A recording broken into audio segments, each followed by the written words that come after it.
如果告诉你一枚导弹的速度和你家机车能开到的最高速度差不多，你会相信吗？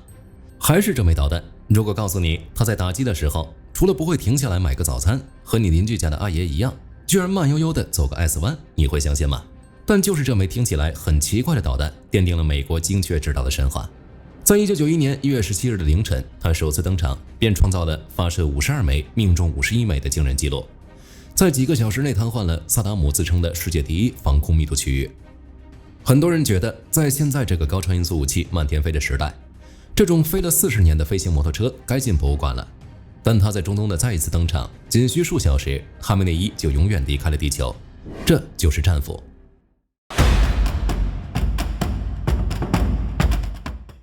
我们要聊战斧，第一件事不是看它的弹头有多重，而是要看美军的账本。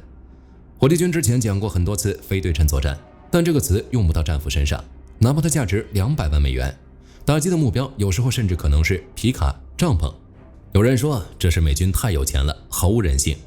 这笔钱要是放在其他国家，够养活一个步兵团好几年了。但美军的指挥官会告诉你，这200万美金其实是全世界最划算的保费。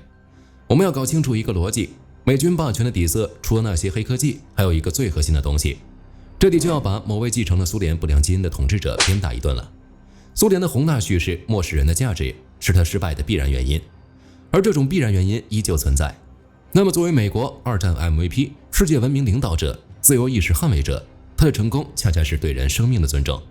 如果各位有一天当上了美国总统，你想炸掉敌方的一个严密防守的阵地，你手里有2个方案。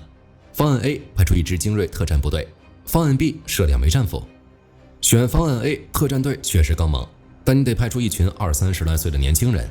这些年轻人家中有慈祥的老人、可爱的孩子、未婚的妻子，他们的培养成本几千万美金打底。但这还不是最贵的，最贵的是风险。如果一旦有人在敌区被俘虏，好了，接下来的戏码你肯定熟悉，对方会把这个鼻青脸肿的士兵放在电视机前录视频，全世界的媒体都会盯着这张脸。这时候，你作为一个超级大国的总统，你是救还是不救？救，你可能要发动一场更大规模的战争，投入几十亿美金和成千上万条命；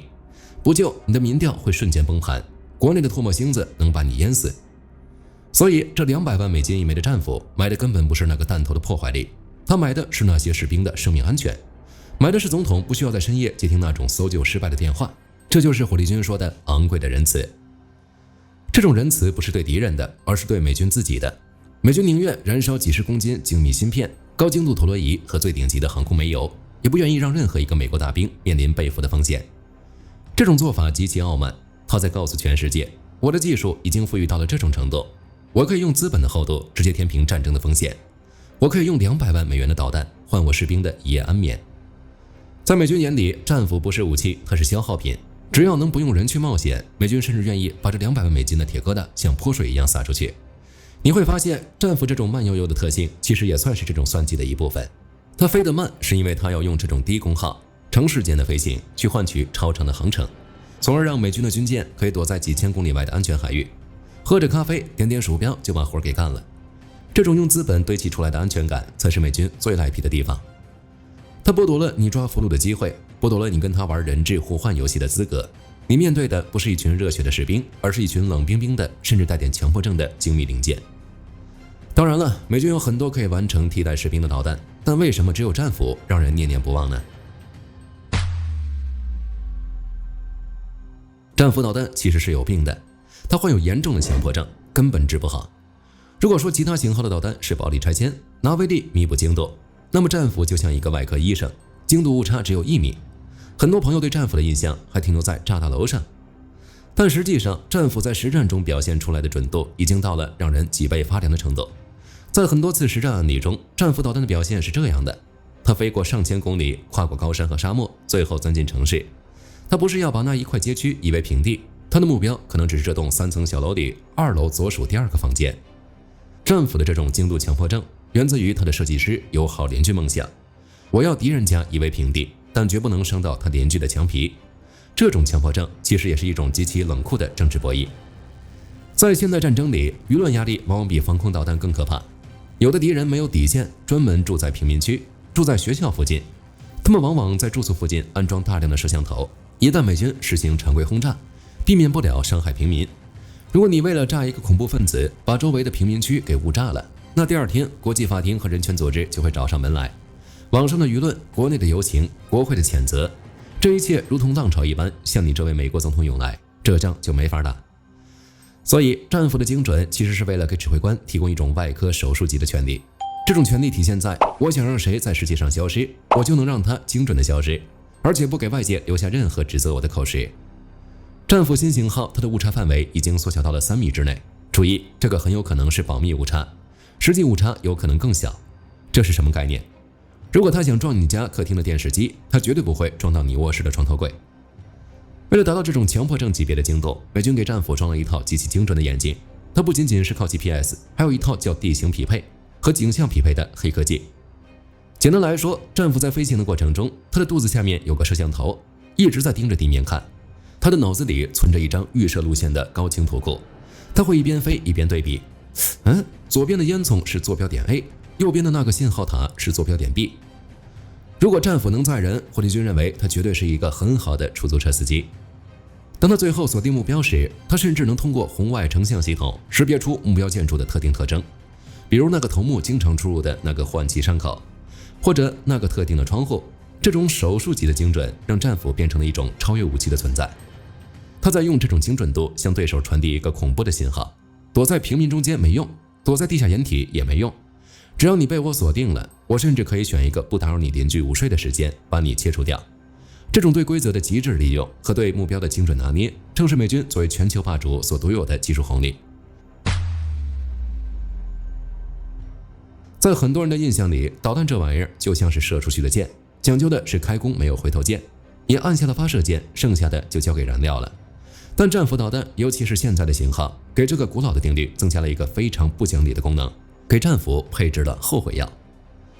在海湾战争那个年代，战俘确实是射出去就管不了了，但现在的战俘在天上飞的时候，他其实一直是在和后方的指挥中心保持通话的。指挥官手里拿着的不是遥控器，而是一个实时的战争直播间。这种能力让战俘具备了一种极其科幻的战术待机巡航。美军在几千公里外发射了一枚战俘，这时候目标可能还没完全确定，或者情报部门还在核实那个头目到底在不在那栋楼里。换成别的导弹可能会说这活没法干，目标都没确认，我炸空气吗？但战俘可以，别的导弹干不了的活战俘来干。他飞到目标区域附近后，并不会急着撞下去，他可以在天上闲逛好几个小时。他像一个在雇主门口晃悠的职业杀手，一边抽烟一边等电话。这种最后一秒的仁慈往往发生在最关键的时刻。在实际战斗中，如果战俘已经进入了俯冲阶段，就在他离地面还有几百米的时候，后方的指挥官通过卫星传送回来的实时画面发现，目标建筑门口突然跑过来一群放学的小孩。这时候指挥官只需要在屏幕上点一下重定向或者自毁，原本杀气腾腾的战俘会在瞬间调整姿态，转头扎进旁边的无人旷野，或者在空中直接接替。很多朋友可能会觉得这体现了美军的人道主义，确实是有的。但如果站在战略的角度看，这其实是一种极其恐怖的绝对支配权。这种权利体现在我可以选择什么时候击毁敌人，甚至可以在刀尖已经碰到对方脖子的时候突然停下来，然后告诉他，今天我心情好，放你一马，合约不签订，下次就是毁灭。这种掌控感比爆炸本身更让对手感到压力，因为它意味着美军对战场的感知已经精细到了秒级，而且这种感知是跨越了大洋和时区的。这种撤回线的艺术在2017年打击叙利亚空军基地的行动中大放异彩。当时美军通过这种实时链路，精准地指挥每一枚导弹的攻击先后顺序，确保前一枚炸开大门，后一枚钻进机库。所以战俘的这种仁慈更多的是高度信息化带来的武力溢出。对于其他小国家而言，导弹能飞，飞到能炸就已经是很了不起的了。而战俘它让战争从一种不可控的能量爆发，变成了一场随时可以叫停、随时可以修改剧本的精细化表演。当一枚炸弹拥有了反悔的权利，它就不再是一枚炸弹，它成了指挥官意志的延伸。美国这几年为什么不多造船了？我们的观众应该明白，船很多时候是一个载体，船上的各种武器才是关键。对于战俘而言，它有一个著名的 MK41 垂直发射系统，听名字挺专业，其实说白了，它就是战场上的通用接口，就像电脑上的 USB 插槽一样，只要你的船上有这种坑，不管你是万吨级的巡洋舰，还是几千吨的边缘小弟，你都能随插随用。装上这只价值200万美金的 U 盘，这就带来了一个让对手极度神经衰弱的现象。在以前，你想防范远程打击，你只需要盯着那些大目标就行了。但现在，战斧导弹不再是那些巨型军舰的专利，在美军的战斗序列里，连那些常年躲在深海、连影子都抓不到的核潜艇，都成了战斧的搬运工。美军有4艘改装过的俄亥俄级潜艇，这一艘潜艇的肚子里密密麻麻塞了154枚战斧导弹。大家可以想象一下这个画面：一艘潜艇悄无声息地摸到你家门口，他一个人带的火力就足以在几十分钟内把一个中等规模国家的所有指挥中枢全部点名。这哪是潜艇啊？这简直就是一个随时会浮出水面的弹药库。这种随机掉落的威慑足以把敌人逼疯。各位请代入一下，如果你是对方的防空指挥官，你盯着雷达荧幕，看着大洋上那几艘摇摇晃晃的小破船，你心里在想什么？你根本不知道这艘船的坑里装的是普通的防空导弹，还是那枚能飞2000公里直接精准拆掉你办公室窗户的战斧。这种不透明感、不安全感让防御变成了像抽盲盒一样的博弈。更绝的是，美军现在已经不满足于在海面上玩这种游戏了，他们把战斧导弹装进了普通的货柜里。这就是最近让情报界炸开锅的敌风发射系统。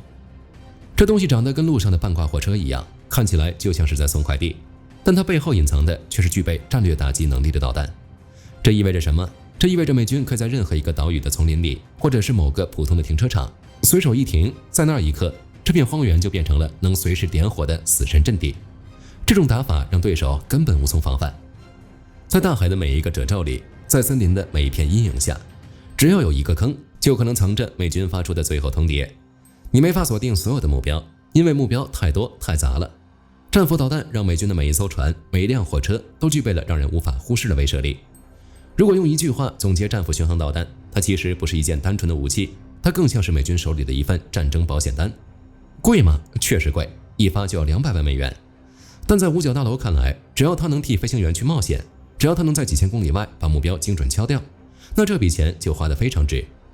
很多人吐槽战斧飞得慢，但它从来就不是靠速度吃饭的武器。它真正厉害的地方是稳、准、远，而且不用拿飞行员去赌命。所以40多年过去了，从冷战一直打到今天，各国导弹越做越快，但战斧这种巡航导弹却一直没有退出历史舞台。因为在很多战争场景里，打得准、风险低，往往比飞得快更重要。好了，今天就和大家聊到这里。如果你喜欢本期视频，别忘了点赞关注，也欢迎在评论区分享你的看法。你觉得会是这种慢一点但更聪明的巡航导弹继续统治战场，还是那种速度极快的高超音速武器成为新的主角？我是火力军，我们下期再见。好的，各位观众，今天给大家推荐一款 T 恤，不仅超有态度，还堪称性价比之王。首先，它超级轻，拿在手上轻飘飘，穿上身更是零负担，舒服到让你忘了它的存在。其次，面料具透气，就像会呼吸一样，就算在外面跑一天，也能保持干爽，彻底告别黏腻感。最关键的是，价格真的让我惊掉下巴，仅需很少的钱，你就能拥有这份清爽。质量和舒适度绝对远超这个价位，闭着眼入都不亏，多买几件换着穿也毫无压力。链接已经给你们上了，这种宝藏 T 恤手慢无，赶紧去抢。